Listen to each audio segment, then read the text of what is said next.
और उसको judicial power के इस्तेमाल से जुडिशियल अथॉरिटी है वो इस्तेमाल करके वारंट से इशू कर सकते हैं, एलिजिबल सारा रिपोर्ट कर सकते हैं, उसको ये अधिकार है। और जुर्माना कर सकते हैं जो लोकसभा या पार्लियामेंट में या राज्यसभा में ये अधिकार नहीं है, विधानसभाओं में ये अधिकार नहीं है, विधान काउंसिलों में ये अधिकार नहीं है, लेकिन आपको ये अधिकार भी है कि जुर्माना उस पर रिपोर्ट में एंट्री की जा सकती है, कॉन्फिडेंशियल रिपोर्ट में। ये आरटीआई की ताकत है। इसके बाद हम सोचते हैं कि इस तरीके के सम्मेलन हो कि कैसे आरटीआई का सदुपयोग कर सकते हैं। हम लोग सोच रहे हैं कि legal assistance and legal advice RTI के बारे में सम्मेलन कराया जा रहा है। पहुँच गया आरटीआई आपका समय आरटीआई के बारे में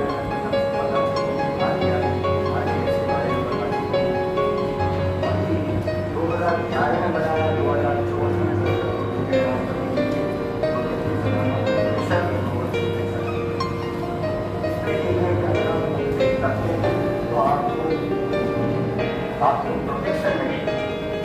ये नहीं कि आपको कोई परेशान कर सके, बल्कि इस बंदी से बहुत आवश्यकता है, लेकिन बहुत कम होगी। सबसे ज़्यादा लोग घबराते हैं कि अगर मैंने कंप्लेंट किसी व्यक्ति के खिलाफ कर दी, किसी अधिकारी के खिलाफ कर दी, किसी नेता के खिलाफ कर दी या किसी और पॉलिटिशियन के खिलाफ कर दी, तो मेरे नुकसान होता है। इसलिए मिशन बिलो एक्ट बन गया है, प्रोटेक्शन एक्ट, और इसका सही इस्तेमाल होना चाहिए। ये हम लोग यहाँ सजेस्ट करेंगे और इसके बाद जो प्रक्रिया होगा उसमें हम कहेंगे कि हमारे आज के इस अभियान में, आज के इस कार्यक्रम में ये प्रस्ताव पास किया और सरकार को इन पर अमल करना चाहिए। आरटीआई को इस तरीके से लागू करें, आरटीआई की जानकारी भी दें। उसे प्रोविजन ये किए कि आरटीआई के बारे में पब्लिक को अवेयर करें। कोई अवेयर नहीं किया जा रहा है, अवेयर करें कि कैसे आप इस्तेमाल कर सकते हैं, कैसे प्रोटेक्शन हो सकता है। फिर आपके पास जो एनजीओ अगेंस्ट करप्शन है उनको फाइट करने के लिए आप गवर्नमेंट रुपया उनको नहीं देंगे, अकेला कोई रुपया भी दे करके एनजीओ को ताकतवर नहीं बना सकता। इसलिए हम ऐसे एनजीओ को कंट्रीब्यूट करेंगे जिससे वो आपके केसेस को एनजीओ के नाम पर रख सकें। इंडिविजुअल अगर कोई करेगा तो उसको परेशानी हो सकती है, जिनके खिलाफ कंप्लेंट हो वो उनके दुश्मन बन जाएंगे। इसके बाद हमको कोशिश ये करना चाहिए कि जब हमको जानकारी मिल जाए करप्शन की, तो मेथड्स एजुकेटेड रिपोर्टिंग को वो तो इन मामलों को ले जाए, लेकिन अगर इंडिविजुअल ले जाता है तो उसको परेशानी होती है।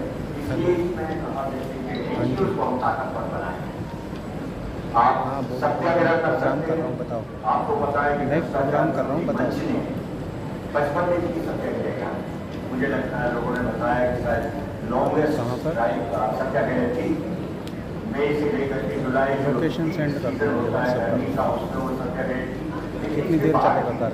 मुझे याद आता है 9 जुलाई 2017 का वो दिन जब हमारे सत्याग्रह स्थल से चल करके और शहर के बाजारों में से एक रैली निकाली गई, करप्शन की अर्थी को जलाने का प्रोग्राम बनाया। तो मुझे लगता है कि तकरीबन शहर का सारा जनमानस उसके साथ जुड़ा।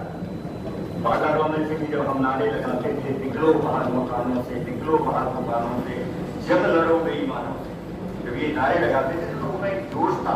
दुकानों में खड़े होकर के मकानों की छत से भी हमारे नारों को साथ दे रहे थे। आप रैलीज निकाल सकते हैं, निकालना चाहिए, काफी प्रोग्राम बनाने चाहिए। आपने छोटे लेवल पर ही सही, आप कैंडल मार्च निकाल सकते हैं। तो जहाँ मैंने कि किस तरीके से आप करप्शन के खिलाफ लड़ सकते हैं, कैंडल मार्च निकाल सकते हैं, 50-100 आदमी भी निकाल सकते हैं। कम से कम कुछ एक भावना पैदा होगी, लोगों में वेव तैयार होगी। आप को एजुकेट करना चाहिए अपने साथियों, जितना को आप कर सकते हैं उनको अवेयर करना चाहिए कि आपके अधिकार क्या है, आपके अधिकारों का हनन हो रहा है, आप किस प्रकार से कर सकते हैं। और पुलिस को भी आप सदुपयोग भी कर सकते हैं और पुलिस को भी उम्मीद ये कर सकते हैं, उनसे आग्रह कर सकते हैं बार बार कि आप भ्रष्टाचार के खिलाफ अगर कोई व्यक्ति आता है तो उसको विशेष सम्मान भी दें, सहयोग करें उसके साथ और उसको आश्वस्त करें कि हम आपको कोई नुकसान नहीं पहुंचने देंगे, आपको इसकी मदद कीजिए।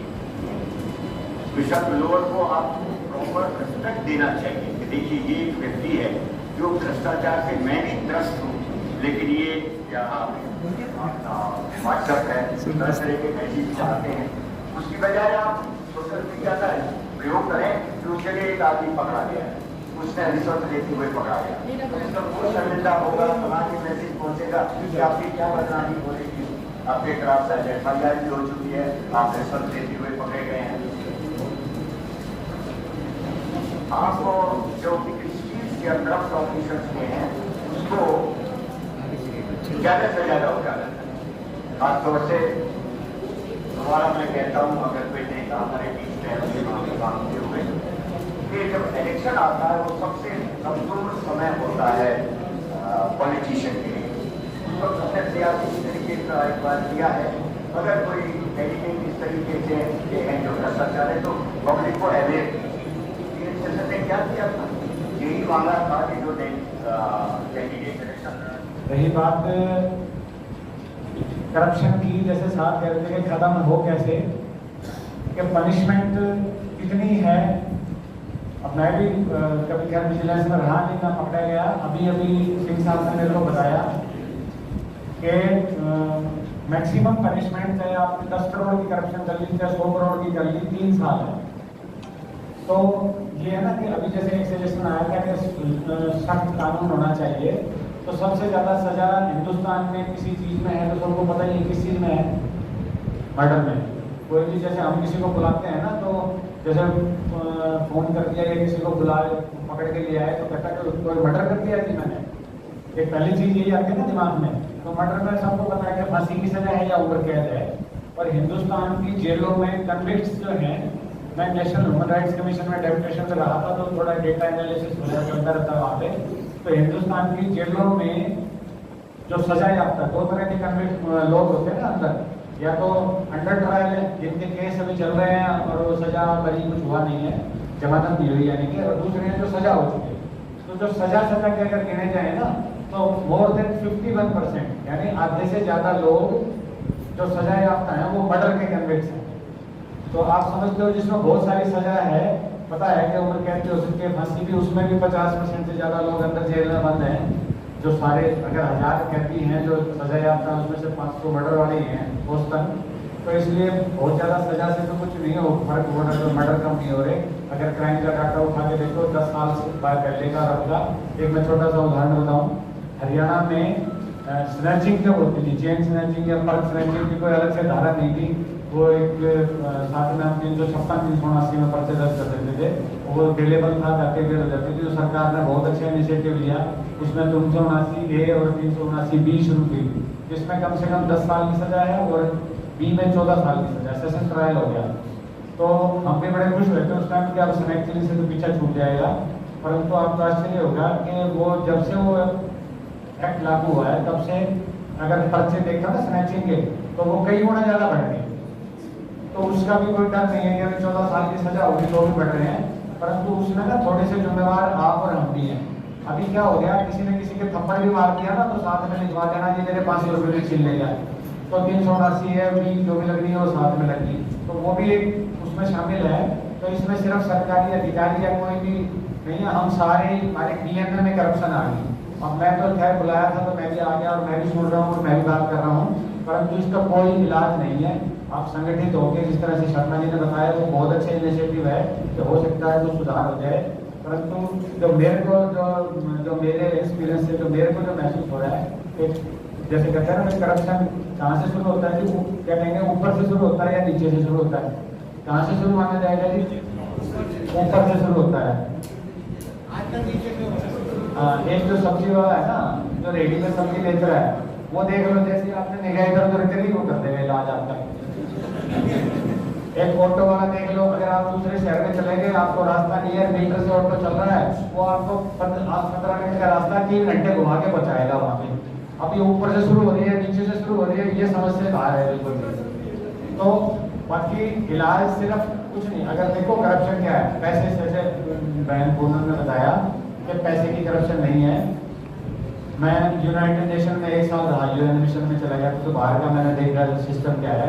लोग रोड पे भी इतने ईमानदार हैं कि अगर सामने वाली गाड़ी अगर खड़ी हुई है, वेट कर रही है फाटक पे या सिग्नल पे, तो दूसरी गाड़ी उसके पीछे ही लगेगी। तो ये भी एक बेईमानी का एक नमूना है कि आप एक आधा किलोमीटर की लाइन लगी हुई, एक श्रीमान जी आएंगे और ले लेते हैं सीधा। मैं सेक्टर 5 में सच्चो रहा हूँ गुड़गांव में, वहाँ शीतला माता मंदिर है।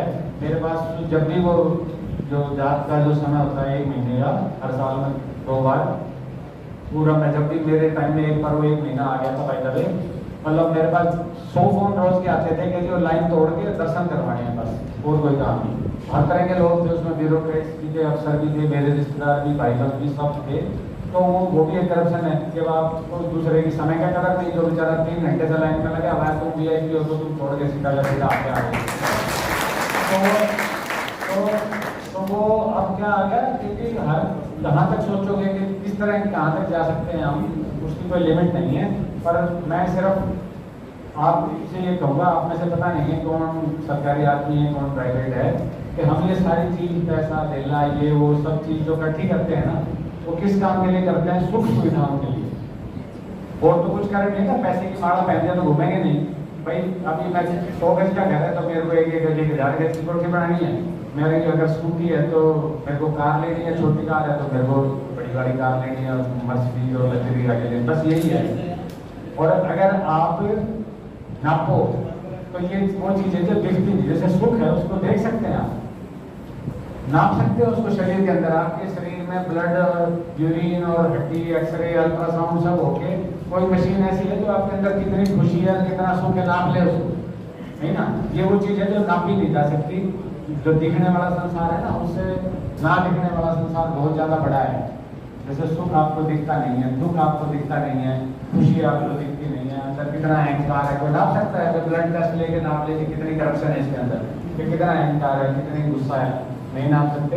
वो बिना देखने वाली चीज़ें, वो जो ये सेंटर जो आज चुना है ना, ये वो है जो बिना दिखने वाली चीज़ों पे काम करता है। तो वो और वही संसार सारा कुछ चलाते हैं। अध्यात्मिक हिसाब से देखें तो वो जो दिखता है वो बहुत कुछ कम है। तो इसमें बहुत अच्छा शर्मा जी ने सुझाव दिया था कि हम सारे मिल के प्रयास करें, एक साथ हों। और सही बात है, जब इकट्ठे होंगे तो सामने वाला कुछ ना कुछ आपको सही जवाब देगा, सही काम करेगा।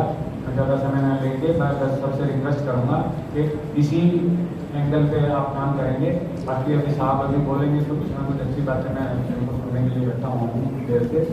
और सब प्रयास करें कि मैं अपने आप को सुधार लूँ, क्योंकि जो है ना गिव एंड टेक होता है। मैं ट्रैफिक इंचार्ज रहा हूँ गुड़गांव, जब भी गाड़ी रोकेंगे तो पहला काम तो होगा जो जी बात कर लो, किसी न किसी से बात करवानी है आपको। और अगर उसकी बात करने की हिम्मत नहीं है तो दूसरा काम क्या होगा, एक तरफ ले उसे डाल दो। तो अब आपको मैं रसगुल्ले या कोई खाने की मिठाई ऑफर करूं तो बहुत कम लोग होंगे जो धैर्य दिखा पाएंगे, यार मैं नहीं खाऊंगा, है ना भाई। कोई मैं जो आपकी पसंद की चीज़ ऑफर करूं, और लक्ष्मी जी, हम किसी ने आज तक लक्ष्मी जी का प्रसाद बांटा है नहीं ना, सब बजरंगबली का बांटते हैं, सब कुछ बांटते हैं दूसरा, परंतु एक है शुक्र है। तो परंतु असल में सारा कुछ गेम तो लक्ष्मी जी चला रही है। तो अब जब मेरे को सबसे पसंद की चीज़ तो लक्ष्मी जी है और मेरे को रोड पे खड़ा वहाँ पे ऊपर मिल रहा है, तो फिर उसके बाद आप धैर्य रख पाओ, बड़ी कठिन बात है। तो हम लेने वाले नहीं, देने वाले भी तो शुरुआत है ना उतना कि भाई मैंने गलती करी है तो मेरा जो जुर्माना सरकार का जो कटेगा चालान करते, और वो सोचता 5,000 का चालान, अब तो महंगे हो गए। तो पहले जब 500 रुपये का चालान था तब भी आदमी 100-200 दे के निकलना चाह रहा था। तो उसमें सब हम सब शामिल हैं इसमें। तो थोड़ा सा अपने ऊपर कंट्रोल करेंगे। और बाकी अब ये वरुण शोकंद और पूरी टीम और ब्रह्म कुमारी का मैं धन्यवाद दूँ, क्योंकि हमारे को कहीं शुभकामना कभी बुलाया नहीं जाता, न बुलाया। और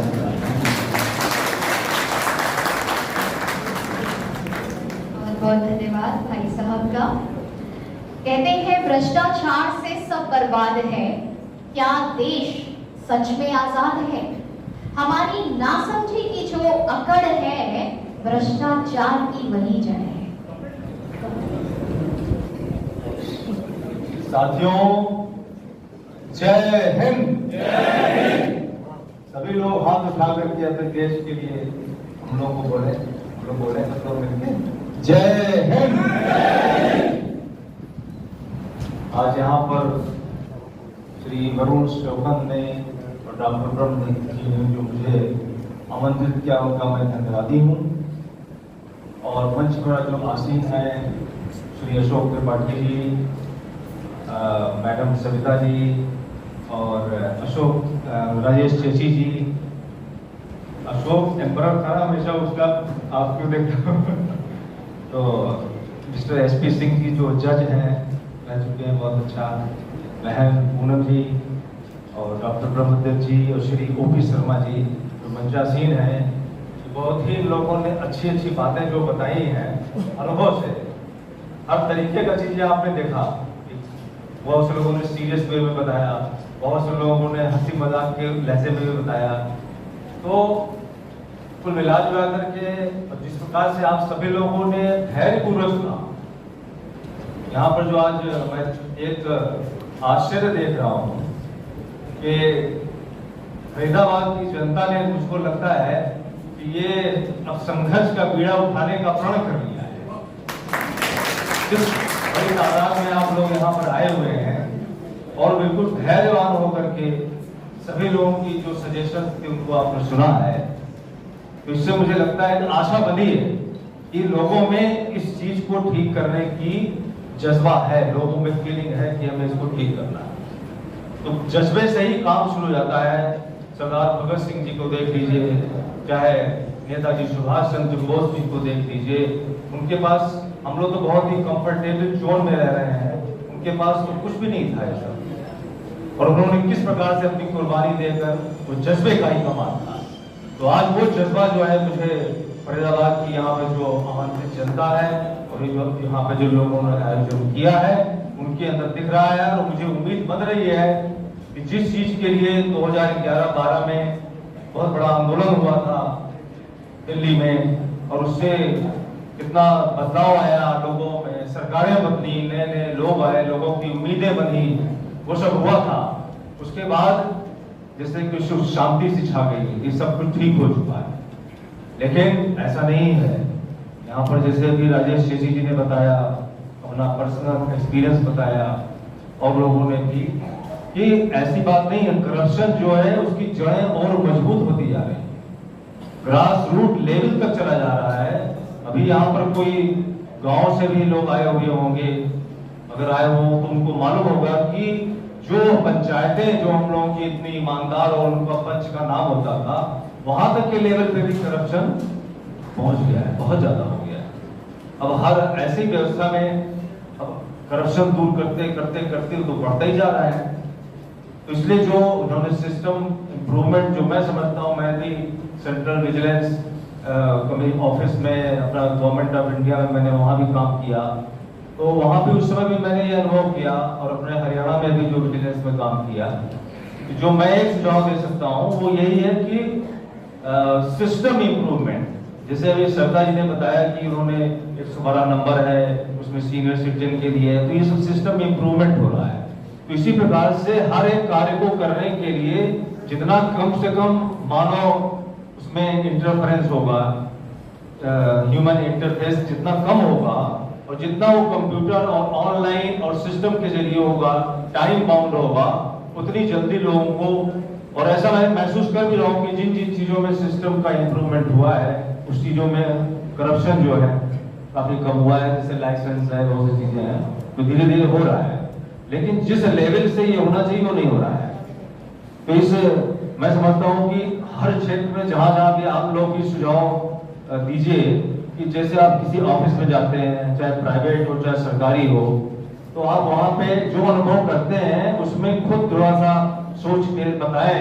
यहाँ पे जो वरुण शेखर की टीम है, हम लोगों की टीम है, कि भाई इसमें क्या सिस्टम इम्प्रूवमेंट हो सकता है। एक पॉजिटिव चीज होती है कि कैसे हम सिस्टम को इम्प्रूव करें कि ये भ्रष्टाचार ना हो पाए। तो वो चीजें जैसे कि ऑनलाइन रजिस्ट्रेशन होता है, रजिस्ट्री होती है, वो सब चीजें इम्प्रूवमेंट कराता है। तो इसलिए मैं तो एक समझता हूँ, एक बात ये है। दूसरी बात ये है कि जैसा एसपी सिंह साहब ने कहा कि कानून को और सख्त करना पड़ेगा, कुछ देशों का उदाहरण दिया। जैसे कि मैं एक बार बाय द वे सिंगापुर गया था, तो वहाँ का जो टैक्सी ड्राइवर जो मुझे मिला, उससे मैंने पूछा भाई यहाँ पे करप्शन का क्या हाल है, तो कहता साहब करप्शन की बात आप भूल जाइए, इसको तो सोचना भी यहाँ पे अपराध है। अगर हमने कोई करप्शन कर दिया किसी भी रूप में, तो मेरे लिए सबसे अच्छा होगा कि मैं अपने आप की आत्महत्या करूं, क्योंकि अगर मैं नहीं करूंगा तो पूरा मेरा परिवार जो है, मेरी सारी जायदाद सब जब्त कर लेती है सरकार। तो इस प्रकार का डर, वहां पे डर के माध्यम से उसको उन्होंने कंट्रोल किया हुआ है। जैसे इन्होंने उदाहरण दिया चाइना का, तो चाइना में भी वहां की सारी चीजें तो नहीं मालूम रहती हैं, लेकिन हो सकता है कि वहां पे हो ऐसा। लेकिन मैं समझता हूं कि सख्त तो कानून होना चाहिए जो कि इम्प्लीमेंटेशन लेवल के ऊपर, कि कानून आप कितने ही बनाते जाइए, लेकिन अगर वो लागू करने का सिस्टम अच्छा नहीं होगा और जवाबदेही नहीं होगी कि इतने कम समय में, इतने समय में ये कार्य को होना है, चाहे जजमेंट ही हो, जैसे कोई करप्शन में पकड़ा गया तो उसका जजमेंट ही उन्होंने बताया कि भाई इतने ढेर सारे लोग उसमें गिरफ्तार होते हैं, लेकिन सजा तो होती नहीं। तो सजा नहीं होती, उसमें पुलिस का भी रोल हो सकता है, विजिलेंस डिपार्टमेंट का भी रोल हो सकता है, जुडिशरी का भी हो सकता है, लॉयर्स का भी हो सकता है, और उसकी गरीबी का भी हो सकता है, उसकी कमजोरी का भी हो सकता है, कंप्लेनेंट की बहुत सी बातें होती हैं। इवन मर्डर केस में लोग कॉम्प्रोमाइज कर लेते हैं, पता नहीं उसकी क्या सामाजिक स्थिति है जिसने कंप्लेंट किया है।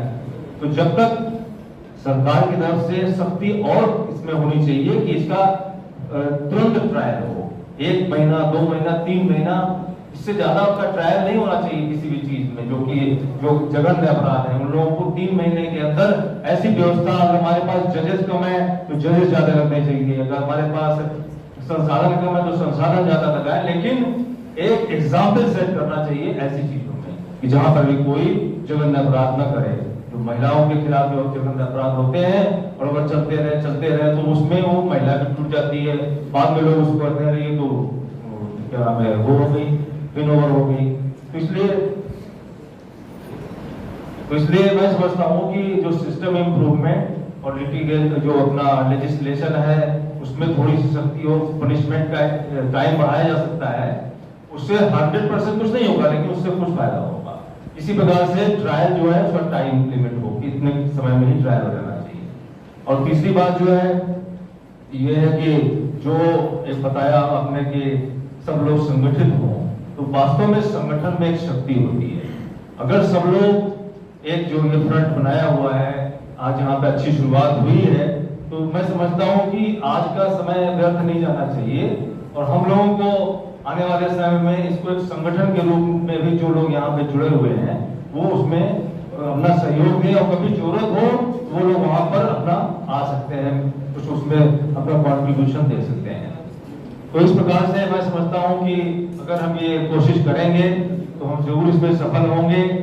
और जैसे कि एक करप्शन किसी भी कोशिश के बारे में एक कवि ने भी बहुत अच्छा लिखा था कि कोशिश करने वालों की कभी हार नहीं होती, लहरों से डरकर नौका पार नहीं होती, और कोशिश करने वालों की कभी हार नहीं होती।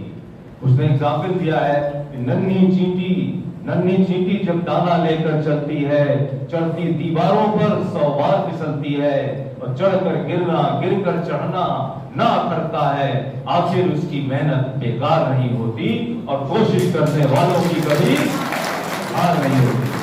तो हमें अपनी कोशिश करनी है, और जो कुछ भी एक और भी मेरे मन में भी बैठे बैठे आइडिया आया था कि भाई करप्शन मिटाने के चक्कर में 10 समय लगता चला जा रहा है। अब ऐसा लगता है कि शायद ईमानदार लोग कम ही हैं, इतनी ज्यादा इसकी बातें होती हैं। तो एक ऐसा भी किया जा सकता है इसको बल देने के लिए, करप्शन फ्री को करने के लिए, कि हम लोग ये भी मूवमेंट चला सकते हैं कि ऑनेस्ट हैप्पी इंडिया। ऑनेस्ट लोग कौन हैं, उनको सम्मानित कर सकते हैं, उनकी चीजें को कहीं पब्लिश हो सकती है। जैसे कि यहाँ पे छायाकार और जो मीडिया के लोग आए हुए हैं, वो लोग उन लोगों को हाईलाइट कर सकते हैं कि ऐसे वातावरण में भी ऐसे ईमानदार लोग और ईमानदार जो कि जिसको की पोजीशन भी मिली हुई हो, और उसके बाद भी उसकी ईमानदारी बनी हुई हो, तो ऐसे लोगों का एग्जाम्पल अगर ये रेयर ब्रीड हो रही है तो इसको तो हमें बचाना ही होगा ना। जैसे कहते हैं ना कि बहुत ही रेयर स्पीसीज हो गई, अब तो ये एक्सटिंक्ट होने वाली है, तो एक्सटिंक्ट तो नहीं होने दे रहा है, एक्सटेंड नहीं होने देना है ना, खत्म नहीं होने देना है इस प्रजाति को। जो ईमानदारी की प्रजाति है उसको बताए रखना है। इसलिए क्या आप लोग सहमत हैं कि क्या ईमानदार लोगों को सम्मानित करना चाहिए, चाहे वो किसी फील्ड के हो, चाहे मीडिया के हो, चाहे वो पॉलिटिक्स के हो, और चाहे वो ब्यूरोक्रेसी में हो, कहीं भी हो, तो उनको सम्मानित करना चाहिए। और उनके इससे जो है भावना पॉजिटिव जल्दी शुरू होगी।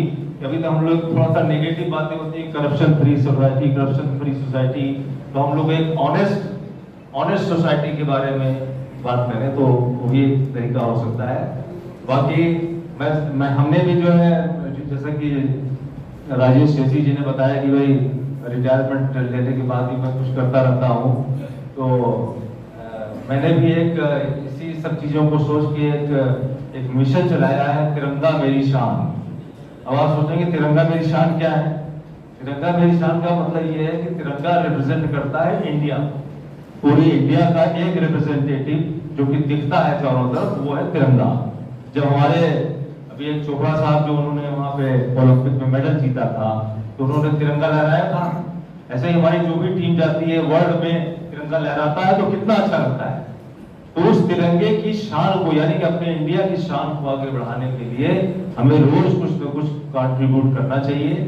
और उसके जो कुछ भी हम मेहनत कर सकते हैं ईमानदारी से, या अपने काम में, जैसे कि हमको कोई काम मिला है, पुलिस का एक काम मिला हुआ है, तो हम उस काम को मन लगा के करें कि मनसा वाचा कर्मणा, जो एक बात बताई गई है कि मन से, वचन से और कर्म से एक रूपता होती है, कि हमारे मन में जो थिंकिंग है वो, जैसा कि आपने बताया भी मैडम ने, कि खुशियां जो है वो कहीं बिकती नहीं हो तो अपने अंदर महसूस की जा सकती हैं। तो जैसे कि एक कवि ने कहा था, गोधन गज धन बाज धन और रतन धन खान, जब आवे संतोष धन सब धन धूल समान। वो जो एक चीज बताई थी आपने, वो वही चीज है कि हमें जो बहुत ज्यादा लालच में नहीं पड़ना चाहिए कि हमारे पास ये भी हो वो भी हो। हाँ, ये जरूर है कि कुछ बेसिक चीजें हमारे पास जरूर होनी चाहिए, कि हर आदमी के पास रोजी रोटी हो, हर आदमी के पास मकान हो, हर आदमी के पास उसकी हेल्थ की सुरक्षा हो, हर आदमी के बच्चे को अच्छी एजुकेशन मिल सके। तो इन सभी चीजों को जब हम लोग करेंगे तभी हमारे तिरंगे की शान को हम आगे बढ़ा पाएंगे। और जो हमारे 65% से ज्यादा यहाँ पर युवा हैं अपने देश में, उनकी एनर्जी वेस्ट जा रही है। उनकी कुछ सालों के बाद, 10 साल के बाद, 15 साल के बाद वो बूढ़े हो जाएंगे, उनकी एनर्जी कम हो जाएगी। हमारे देश को जरूरत है कि सारे नौजवान जो हैं वो काम पर लगे, हर एक के पास रोजगार होना चाहिए। आप इस बात से सहमत हैं कि हर आदमी की एनर्जी को यूज करना चाहिए? तो हर एक को रोजगार हो, रहे न कोई बेरोजगार। इस प्रकार से उसकी एनर्जी यूज होगी, उसका परिवार अच्छा चलेगा।